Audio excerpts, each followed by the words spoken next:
Dan had been training for the last 10 plus years, but he'd never managed to get into the shape he wanted to get into. He was training 4 to 5 times per week, eating clean most of the time, but never able to reach that next level. In just 8 weeks, he dropped 10 kilos of body fat, got absolutely shredded, and in his own words, he managed to reach levels in just 8 weeks he never managed in 10 years of training alone. In this video, I'm going to give you the exact system that we used so you can take it away, copy it, and implement it in your own fat loss journey. We started off by setting Dan's food. Because we knew that we only had 8 weeks and it was an aggressive fat loss block, we went hard out the blocks. We put him on 1900 calories 6 days per week, and we put one strategic refeed day in there once per week with an extra 450 calories. Now this wasn't just a cheat day or a reason to go and eat shit. This is something that was going to help him replenish and get back to the dig harder for the upcoming week ahead. Throughout the 8 weeks, we didn't have to adjust Dan's food once. He continued to see progress on this set point, and this is where people make a massive mistake. They try and overcomplicate things. They try and look for the next change that just doesn't need changing. If we had reduced Dan's food too soon or taken it away when it wasn't needed, his training performance would have dived, he would have found it harder to stick to, and he wouldn't have had the same level of consistency. Whilst the diet doesn't need to be sustainable forever, the only phase that actually needs to be sustainable forever is maintenance. It has to be sustainable for long enough for you to stick to it to get to your end goal. Over the 8 weeks, Dan had 6 meals out. And he managed to work these in using the refeed days in there and using the 1900 calories with some tools that we're going to cover later on in the video. Dan is proof that real life doesn't have to stop for you to see progress. You just have to have the right systems and tools in place to manage to work these things in and it not derail your progress. Steps are always the first foundation I'll look at when it comes to setting up your expenditure targets because they're very low impact and everyone's doing them anyway. So just doing some extra steps can be a massive tool to get a lot more calorie burn without adding too much fatigue and without it feeling like too much of a routine change. Now with Dan, he has a very active job. So we started him on 15K, which was just above the average he was already hitting. We added about an extra 2,000. If you're someone who's sat at a desk all day and you don't do many steps, going from 6,000 to 15,000 probably isn't going to be realistic. So take where you're at the minute, add a couple of thousand and use that as the new foundation and work forward from there. You're better off adding small increments you can stick to and then building it up over time rather than trying to change your life in week one. There's so many little ways you can have more steps. Parking further away in the supermarket, taking the stairs instead of the lift, adding a little morning walk, adding a walk in your lunch break at work, or finishing a couple of thousand steps after you've had your dinner. The next tool that we layered on top of the steps was some cardio. Now, I'm a massive advocate of steady state cardio when you're in fat loss because it doesn't fatigue you too much, but it's gonna get you a good amount of calories burnt. So we started off with just 60 minutes per week. We ran this at 60 minutes for the first couple of weeks, and then as fat loss started to slow down just a little bit, we increased it up, and he ended up at just 120 minutes of cardio per week, which in the grand scheme of things, to get into the shape he got into, isn't much. 2 hours of cardio. Much like with food, steps and cardio can be progressive. So we don't just go and chuck him in the deep end and throw everything at it in week one when it's just not needed. Think of it like a tool belt, and essentially you're trying to save the things at the right time to deploy them to continue seeing progress. It's about getting the right balance. In regards to training, Dan was following a 5-day-a-week training split. I gave him the option and that's what he chose. He enjoys his weights, but we gave him a lot more structure than he's ever had before. One of the biggest mistakes that guys make when they are cutting, they'll think that they have to up their rep ranges, use a lighter weight and get more reps in to burn more fat. Whilst training is in there and you're gonna burn calories in it, it isn't a tool that we would manipulate to try and increase the size of a calorie deficit. It's simply there to help him retain as much muscle as possible throughout the cut.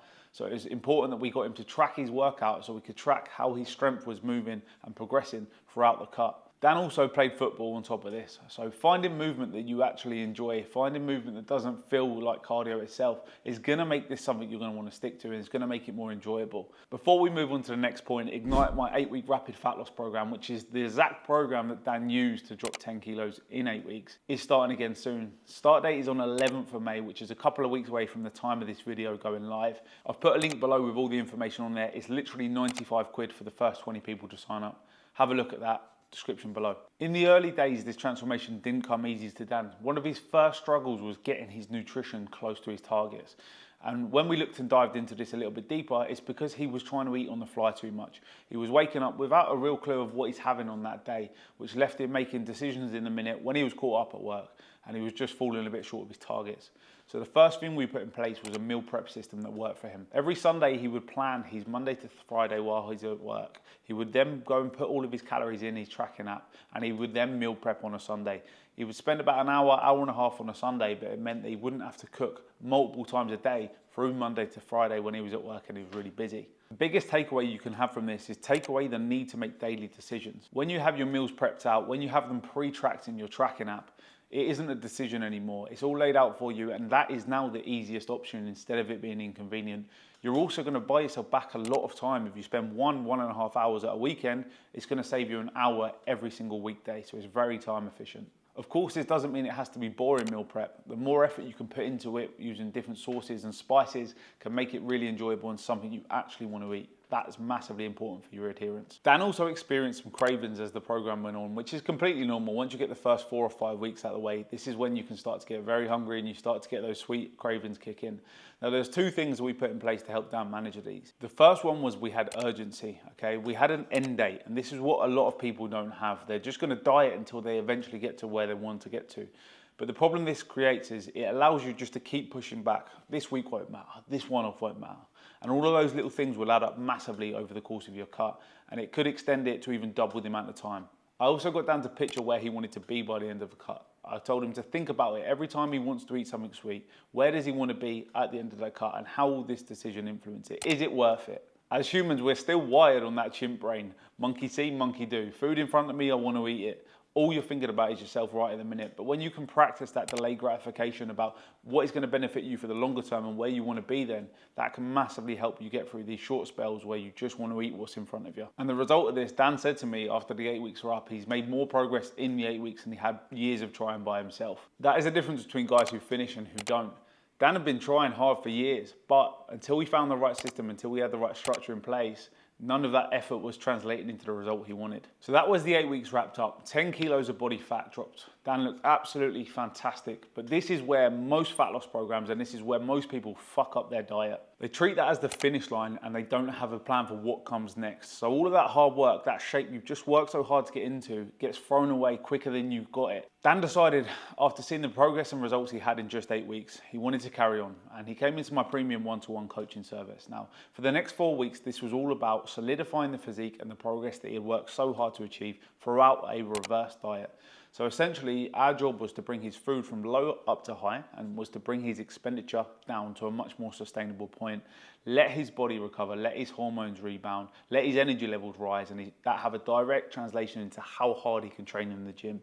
People massively underestimate how responsive your body is when you're in a very lean state and when you reverse diet properly. It is literally the easiest muscle you're going to build, and this is exactly what Dan wanted to do next. Over the 4 weeks of reverse dieting, we had a big initial calorie jump, and then we just fed calories in a couple hundred weeks at a time. By the end of the 4 weeks reverse diet, Dan had gone from 1,900 up to 2,900 calories, so an extra 1,000 calories a day. You're probably sitting there thinking, bet he looked shit for it though. Absolutely not. He put on 2 kilos, but he looked better for it, because where he would finish the cut, his muscles were pretty depleted, he was pretty flat.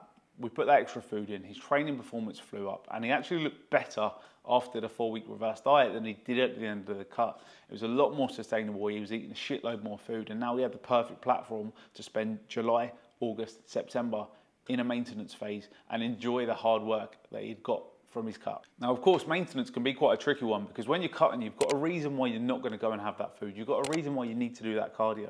And people lose that urgency. People lose the importance of still keeping accountable. Dan didn't. He continued with the coaching throughout the summer, maintained the physique very well. He had a couple of holidays in there, loads of barbecues, loads of socials with mates, but we held him to a standard still.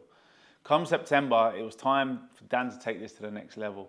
He decided to commit to a photo shoot to see how far he could push himself and see how far he could go. So we done a 6 week photo shoot prep. He started at about 74 kilos. He finished at about 70 kilos. I'll put the visuals on the screen. The cut gave him the foundation for this photo shoot. The maintenance allowed him to work his food back up again. People think that you have to be miserable to stay lean. Dan is a prime example. If you don't, you have to get the work done first. But after that, that is when you can reap the rewards. Because he maintained so well over summer, it meant that he only needed 6 weeks to then get into a photo shoot condition. And that was the foundation, the maintenance phase, the reverse diet. That is the bit that solidified this and allowed Dan to take his physique to the next level within a photo shoot prep. Your exit plan, what you do after the cut finishes, should always be something that you're planning in advance and not an afterthought once you get to the end of your fat loss phase, because that is the time that you're most likely to fuck up all your progress and all that hard work just gets chucked in the bin. So many guys put off getting in shape because they think it's not the right time, or they've got a holiday coming up, or any other excuse, okay? But we didn't change Dan's life massively. He didn't wait for the perfect time to get started. He got started and then we worked it out from there. Dan's results isn't a special case. It is what happens when structure meets execution for 8 weeks of controlled, focused effort. And this is a system that I've put together through the Ignite program that has helped over 300 people through the program drop on average 14 pounds in just 8 weeks. The waitlist for the next round of Ignite is open and it starts on the 11th of May. Spaces will go on sale on the 1st of May and the first 20 are just 95 quid. After that, the full price is 145 quid. There is a link below in the description where you can see all of the information on that and get your name down so you get access to the discounted spaces when they come on sale. If you found this video useful, make sure you hit the subscribe button because there's plenty more coaching content coming like this. Make sure you have a look at that Ignite link. Honestly, there is nothing better on the market at that price point that is going to help you get in shape for this summer. Thank you for watching and I look forward to catching you guys in the next one.